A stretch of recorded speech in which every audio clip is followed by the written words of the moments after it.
Hai, assalamualaikum. Selamat pagi, semangat pagi. Jumpa lagi sahabat dengan ilmu pengetahuan alam biologi. Kali ini kita akan membahas tentang keselamatan kerja. Pertama adalah disiplin kerja. Keselamatan kerja. Disiplin kerja. Disiplin ialah sikap yang secara sadar bersedia menuruti segala aturan yang telah ditetapkan untuk mencapai suatu tujuan tertentu. Disiplin memerlukan seperangkat aturan yang harus ditaati oleh pengikutnya. Untuk itu, kita harus memperhatikan anjuran dan larangan dalam bekerja di laboratorium.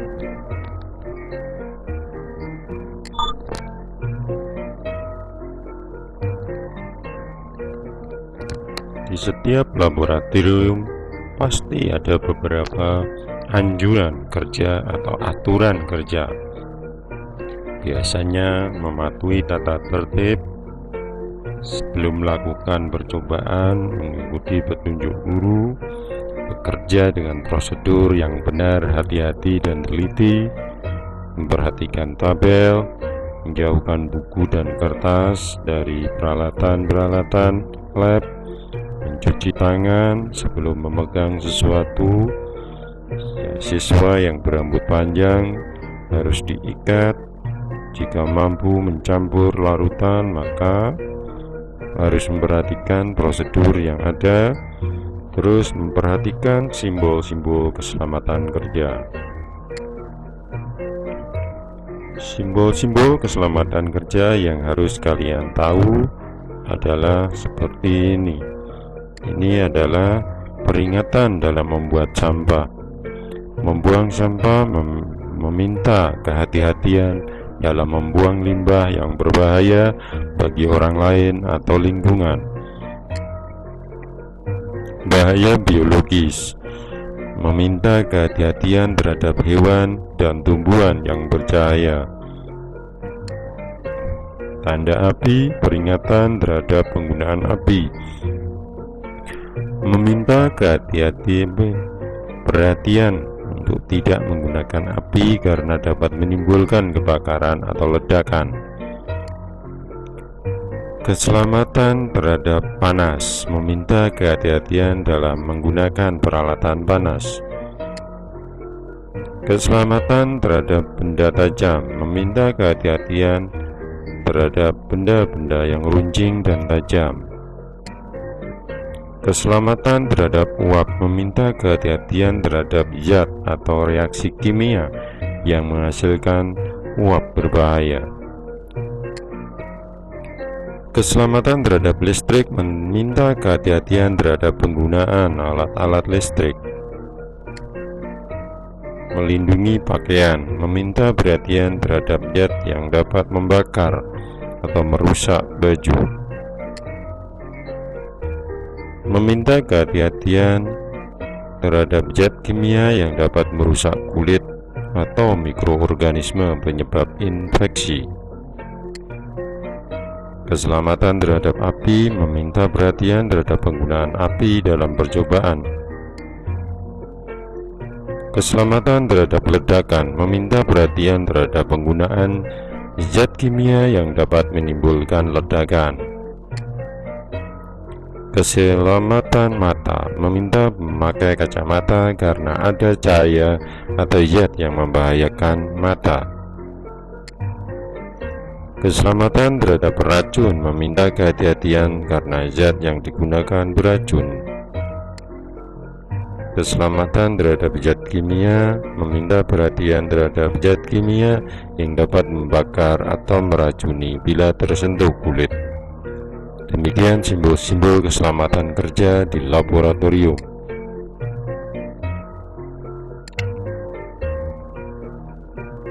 Apa saja larangan atau hal yang tidak boleh dilakukan di laboratorium?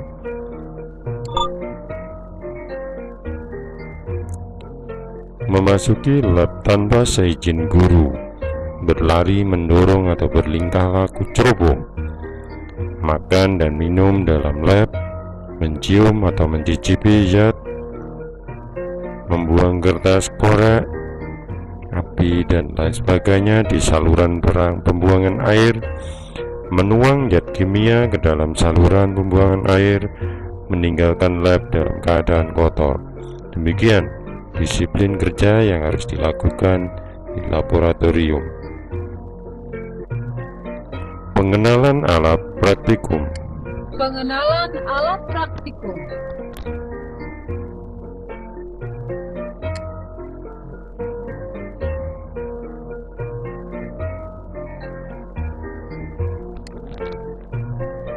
Alat dari kaca dan kelengkapannya. Ini adalah tabung reaksi. Terus ada kaki 3 untuk penyangga, ada klem, ada kasa berkawat, pembakar punjen untuk pembakaran, rak tabung reaksi, gelas piala, standar atau statif, corong,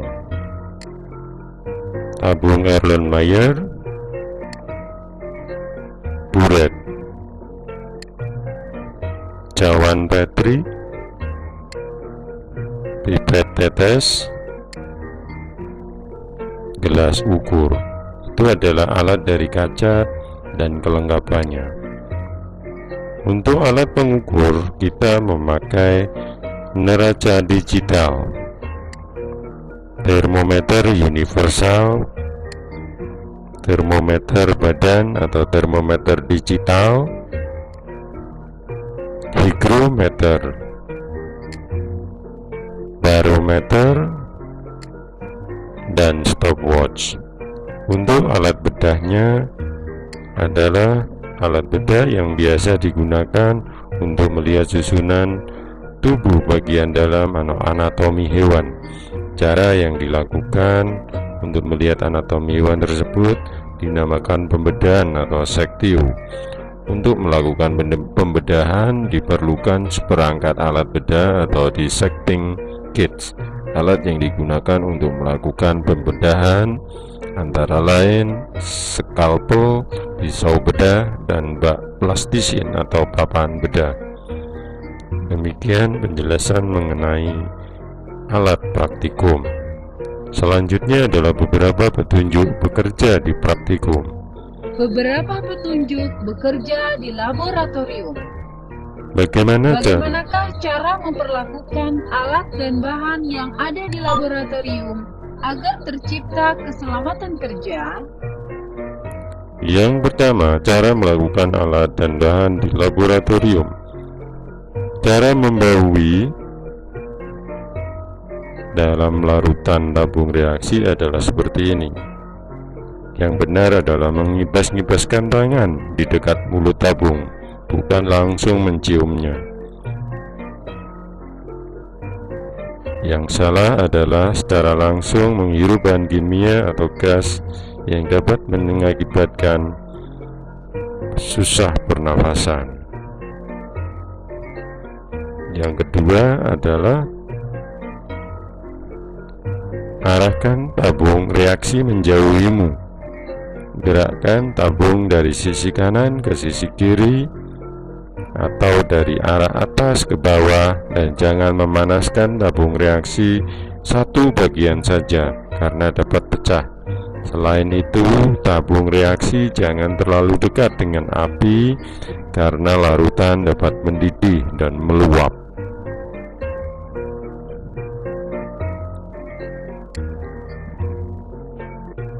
Yang ketiga, yang benar larutan dituang ke dalam gelas kimia melalui batang pengaduk. Yang salah, larutan dituang secara langsung dalam gelas kimia sehingga menimbulkan reaksi.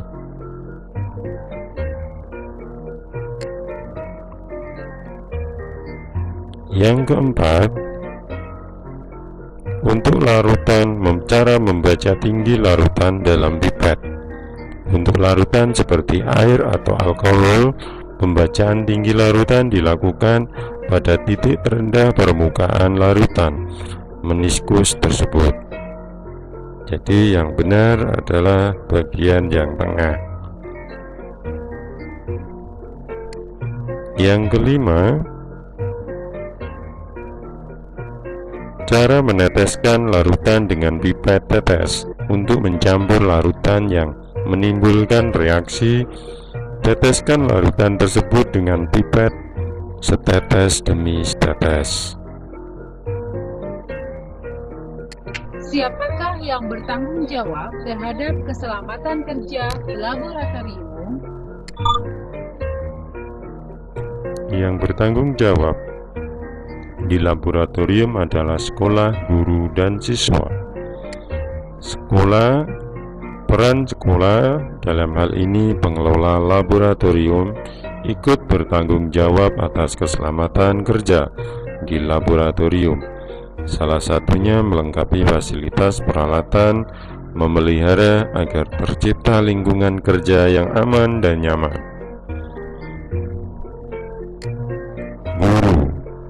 Guru bertanggung jawab memberikan semua petunjuk yang diperlukan siswa dalam melakukan aktivitas percobaan di lab, seperti petunjuk yang berkaitan dengan prosedur kerja, keselamatan kerja, serta penggunaan alat dan bahan. Siswa, tanggung jawab siswa untuk belajar tentang bahaya kesehatan dan keamanan zat kimia yang akan digunakan atau dihasilkan. Oleh karena itu, siswa harus merancang, merangkai, serta mengembangkan prosedur yang dapat mengurangi atau mencegah terjadinya kecelakaan. Selanjutnya adalah bahan berbahaya. Bahan kimia yang berbahaya yang pertama adalah asam sulfat dan asam klorida. Asam sulfat dan asam klorida sangat korosif terhadap kulit. Kalau kulit terkena larutan ini, segera siram atau cuci dengan air sebanyak-banyaknya pada bagian yang terkena. Terus ada timbal. Timbal atau senyawanya adalah racun yang bersifat kumulatif bila dihisap atau dimakan. Jika kamu melakukan percobaan menggunakan timbal, maka cucilah tangan sebelum meninggalkan lab dan mengambil makanan. Terus ada asbes.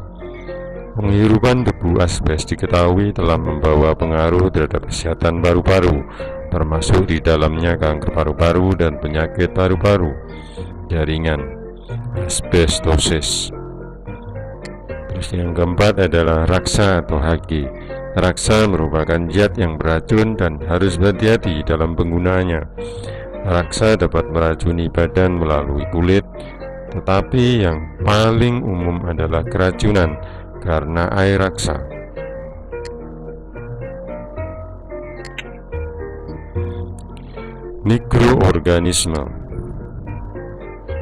Mikroorganisme terdapat sejumlah mikroorganisme yang patogen ataupun tidak patogen yang dihasilkan dari kegiatan-kegiatan biologi. Hal-hal yang perlu diperhatikan adalah jangan makan minum di lab. Semua tindakan tangan ke mulut harus dicegah. Semua bahan yang diperlukan kegiatan mikrobiologi tidak disimpan di lemari es. Biarkan organisme pada medium agar di dalam cawan bateri atau tabung reaksi harus disegel dengan baik. Hewan percobaan. Hewan percobaan yang digunakan di kegiatan biologi harus benar-benar sehat dan tidak mengidap penyakit yang dapat menular pada manusia, seperti salmonellosis, cacing gelang, dan infeksi lainnya. Resiko lainnya adalah mengakibatkan alergi, baik pada kulit maupun pernafasan. Tanaman beracun. Beberapa tanaman ada yang beracun, misalnya minyak kastroli yang dihasilkan oleh biji tanaman Ricinus communis, bahkan beberapa tumbuhan yang sangat beracun bila termakan. Serbuk sari dari tanaman dan beberapa jenis daun dapat menimbulkan alergi pada kulit dan saluran pernafasan. Limbah laboratorium. Limbah laboratorium dapat berupa sampah, limbah pada cair atau gas. Limbah tersebut perlu penanganan yang tepat agar tidak menimbulkan masalah bagi lingkungan. Limbah yang padat sebaiknya dikumpulkan terlebih dahulu kemudian dipilah untuk memudahkan pendaur ulangan. Untuk hewan, limbah hewan dan tumbuhan sebaiknya ditimbun dengan hati-hati. Selanjutnya adalah penanggulangan kecelakaan kerja dan pertolongan pertama pada kecelakaan atau P3K. Keselamatan kerja. Penanggulangan kecelakaan kerja dan pertolongan pertama pada kecelakaan. Untuk perlindungan keselamatan kerja di laboratorium, dianjurkan menggunakan alat perlindungan pribadi, misalnya jas laboratorium dan sarung tangan. Laboratorium juga harus dilengkapi dengan peralatan darurat, seperti alarm kebakaran, pemadam kebakaran, botol pencuci mata, selimut kebakaran, dan perlengkapan pertolongan pertama pada kecelakaan. Jika terjadi kecelakaan kerja, maka laporkan pada guru agar korban segera mendapatkan pertolongan awal sebelum mendapat pertolongan dari dokter. Beberapa kejadian akibat kecelakaan dengan indikasi dan tindakan pertolongannya. Yang pertama adalah kulit terkena zat kimia. Indikasinya kulit terasa panas, dapat melepuh pada bagian yang disiram. Tindakan pertolongan adalah bagian tubuh yang terkena zat kimia disiram, dibilas dengan menggunakan air sebanyak-banyaknya. Bagian tubuh terkena siram panas. Indikasinya terasa panas, dapat melepuh pada bagian yang terbakar. Tindakan pertolongan segera siram, dibilas air dingin sebanyak-banyaknya. Terbakar. Indikasi lecet atau robek pada pembuluh kapiler, darah keluar menetes. Tindakan pertolongan segera disiram, dibilas air dingin sebanyak-banyaknya. Terluka. Indikasi teriris, ada pembuluh nadi yang robek, darah keluar memancar. Tindakan pertolongan, bagian luka diberi betadin cair untuk mencegah terjadinya infeksi dan membantu menghentikan pendarahan. Tutup luka dengan perban yang tebal dan bersih. Tekan daerah tubuh antara siku dan jantung. Usahakan posisi luka lebih tinggi dari jantung. Keracunan. Indikasi pusing, mual, muntah, kejang pada perut, dan dapat pingsan. Tindakan pertolongan, keluarkan racun dengan cara penderita diberi air garam hangat dan 1 sendok makan garam untuk memancing korban supaya muntah. Usahakan korban dapat muntah sebanyak-banyaknya. Setelah racun keluar, penderita diberi air susu atau putih telur. Pernafasan terhenti. Indikasi kekurangan oksigen dalam udara atau kekurangan oksigen karena tenggelam. Tindakan pertolongan, segera diberi pertolongan dengan pernafasan buatan di tempat yang udaranya segar. Untuk penderita yang tenggelam, keluarkan terlebih dahulu air yang keluar ke perut. Shock. Indikasi muka dan kulit menjadi pucat dan dingin. Denyut nadi cepat, pernapasan cepat dan pendek, kesadaran berkurang, ketakutan, serta rasa haus yang hebat. Tindakan pertolongan adalah segera diberi pertolongan dengan membaringkan penderita. Posisi kaki lebih tinggi dari posisi kepala. Bila penderita sadar, berilah minum dengan air hangat. Jika penderita pingsan, maka tempatkan kapas yang dibasahi amonia di bawah hidungnya. Terakhir, demikian sudah penjelasan mengenai keselamatan kerja. Terima kasih atas perhatiannya, semoga bermanfaat. Saya akhiri. Assalamualaikum warahmatullahi wabarakatuh.